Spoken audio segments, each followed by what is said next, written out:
Você já chegou a assistir uma palestra e ficar cansado só de ouvir a voz do palestrante? E ao contrário, chega assim meio sem graça, desanimado e sai super feliz depois de ouvir a voz contagiante de alguém. Pois é, a voz pode passar muita coisa. Quem conversa com a gente sobre esse assunto é a fonoaudióloga Luciana Fracalossi. Tudo bem, Luciana? Olá, tudo bem? E você? Bem-vinda mais uma vez. Obrigada. Bom, essa coisa da voz transmite muito, né? Principalmente quando não tem a imagem, telefone, rádio. Exatamente. A nossa voz, eu falo que é o espelho da nossa personalidade, da personalidade do que eu sinto também. Então, aquilo que eu estou sentindo, a minha voz, ela acaba me entregando. Então, se eu não tenho a imagem, aí a pessoa ainda fica mais atenta a características vocais. Então, por exemplo, os profissionais que não usam a imagem, porém usam a voz, as pessoas que ouvem começam a imaginar como ela é, ou como a pessoa é fisicamente, personalidade. Então, pelo telefone ou rádio.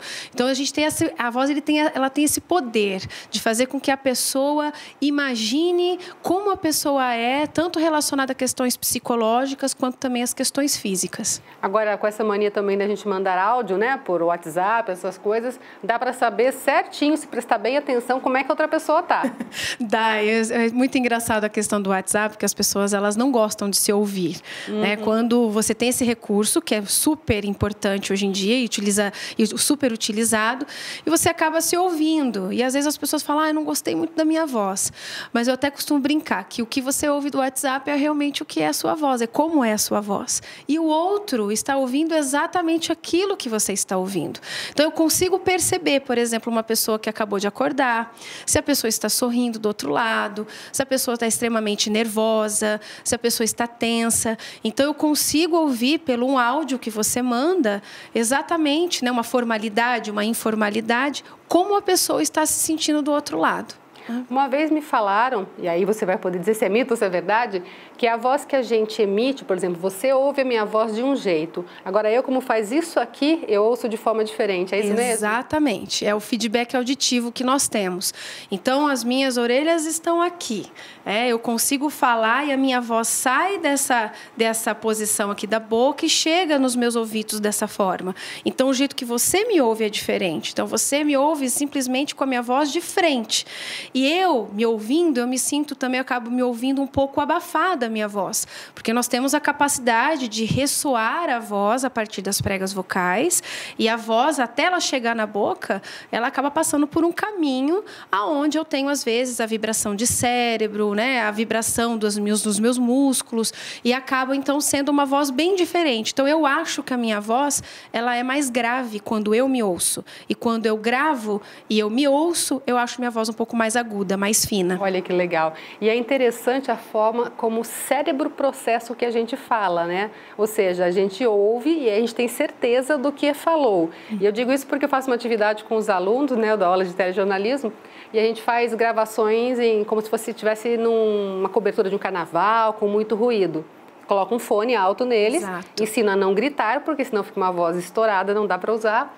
E eles têm que controlar a voz. E muitas vezes, como está com um som muito alto no ouvido, eles não estão ouvindo o que eles estão falando, eles se perdem, não sabem se estão falando mesmo, se não estão. Estão falando muito alto. Exatamente. Normalmente gritam, né? Porque não estão se ouvindo e tentam de alguma forma se ouvir. Exatamente. É isso que a gente acaba... Isso até é um recurso que nós utilizamos até na clínica ao trabalhar, né, com as pessoas que precisam falar em ambiente muito ruidoso. Porque eu preciso saber me controlar. E realmente, como você disse, se eu me ouço, é muito mais fácil. Se eu não me ouço, se o barulho é muito alto, a tendência é falar muito mais alto e acontecer isso que você falou. E se perder mesmo. Eu não sei o que eu estou falando e aí todo meu raciocínio acaba se perdendo mesmo. Isso acontece com cantores também, né? Que tem os retornos das caixas para ouvir melhor aquilo que está cantando, né? Exatamente. O retorno, ele é super importante, porque eu consigo saber como que está, ouvir os outros instrumentos e não gritar. E aí a gente volta para as questões dos cuidados vocais. Então, se você tem essa condição de você ter esse feedback auditivo, você consegue se controlar muito melhor e a qualidade da tua comunicação vai ser muito melhor. Agora, a gente falou de palestras, mas podemos falar de professores também. Quando a pessoa fala de uma forma muito baixa ou muito fechada, acaba irritando quem está ouvindo, né? Você tem a impressão que ele causa é uma impressão negativa. Às vezes a pessoa fala muito baixo ou ela pode falar muito alto. Os dois extremos, eles não são bons para uma boa comunicação.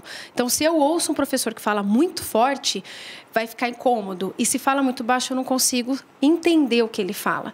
É a mesma coisa a pessoa falar muito rápido ou a pessoa falar muito devagar. A pessoa que fala muito devagar dá sono. Você não aguenta ficar prestando atenção. Né? E a pessoa que fala muito rápido, você não entende o que ela fala. Então, você precisa ter um equilíbrio para que a sua fala, aquela mensagem que você quer transmitir, ela tenha qualidade. E aí eu preciso me ouvir e sentir para que eu consiga modificar. Uma coisa comum também é a pessoa falar muito rápido porque ela tem medo de esquecer as coisas e às vezes ela nem respira.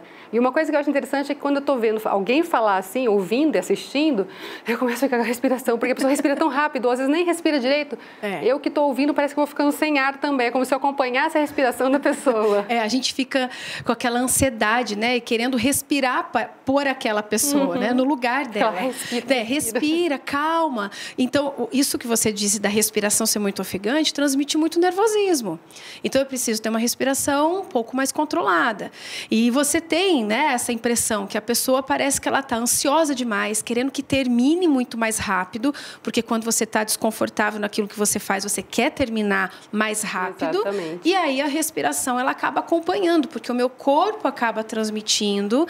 Né? Aí eu tenho a questão, das vezes, das mãos, algumas interjeições, né, vícios de linguagem que aparecem por causa desse nervosismo. Mas a respiração, quando ela é extremamente, às vezes, muitas vezes, ela acontece várias vezes numa fala, ou a pessoa não respira, né? Porque tem pessoa que fala, ela quer falar rápido, e aí depois ela consegue respirar. Então, você acaba transmitindo também esse nervosismo, essa ansiedade que não é bom para a sua comunicação. Para a gente encerrar e deixar uma dica legal para o pessoal de casa, a respiração, junto com a voz, junto com a postura, é o que normalmente passa uma boa ou uma má impressão para quem está te ouvindo. Numa entrevista de emprego, por exemplo, isso pode ser fator determinante, né? Pode ser. Por isso que a gente sempre fala, né, algumas dicas.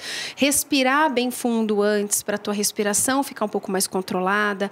Articular bem, né, todas as palavras para que as pessoas te entendam com clareza. E como você disse, a questão da postura, né, uma voz clara, uma voz sem ter aquele tremor que denuncia o meu nervosismo. Às vezes até desafina, né? Às vezes até desafina. A pessoa está falando, às vezes vai lá para um tom agudo.